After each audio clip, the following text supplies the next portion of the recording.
Madanapalle sub collector కార్యాలయంలో జరిగిన అగ్ని ప్రమాదం ఘటనపై పోలీసులు మరో కేసు నమోదు చేశారు. మదనపల్లి నియోజకవర్గ మాజీ ఎమ్మెల్యే నవాజ్ బాషాపై కేసు నమోదు చేశారు. Madanapalle municipality vice chairman Jinka Venkata చలపతిపై 7 సెక్షన్ల కింద కేసు నమోదు చేశారు పోలీసులు.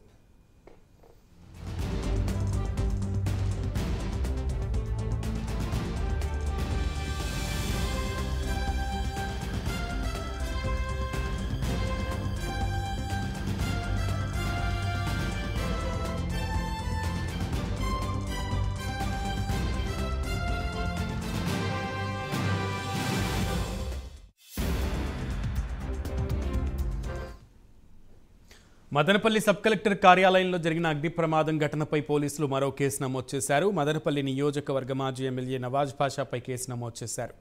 Madanapalle municipality vice chairman Jinka Venkata చలపతిపై 7 సెక్షన్ల కింద కేసు నమోదు చేశారు పోలీసులు.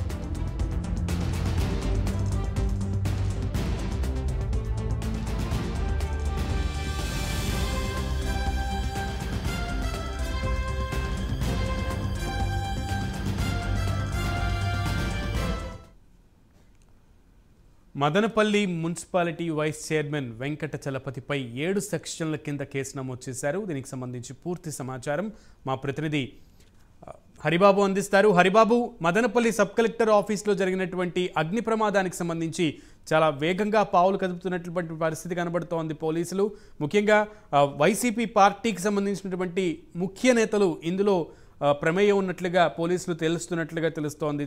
వాళ్ళ పేర్లు కూడా చేరుస్తున్నారు ఎఫ్ఐఆర్లో. కంప్లీట్ డీటెయిల్స్ ఏంటి? యాక్చువల్లీ ఇలా ఏదైతే మదనపల్లి సబ్ కలెక్టర్ కార్యాలయంలో అగ్ని ప్రమాదం ఉద్దేశపూర్వకంగానే జరిగిందని చెప్పి పోలీస్ అధికారులు అలాగే విచారణ అధికారులు నిర్ణయించారు. ఈ నేపథ్యంలోనే ఏదైతే ఈ కేసులో ఇన్వాల్వ్ అయ్యారని చెప్పని ఆరోపణలు ఎదుర్కొంటున్నటువంటి వాళ్ళని కూడా ఇప్పటికే పోలీసులు వాళ్ళ ఇళ్లలో సోదాలు నిర్వహించి కీలక పత్రాలను కూడా స్వాధీనం చేస్తున్నారు. అందులో భాగంగానే మాజీ municipal vice chairman Jinka Chalapathi ఇంట్లో కూడా పోలీస్ అధికారులు తనిఖీలు నిర్వహించి దాదాపు 3 బ్యాగులకు చెందిన కీలక దస్త్రాలను స్వాధీనం చేస్తున్నారు.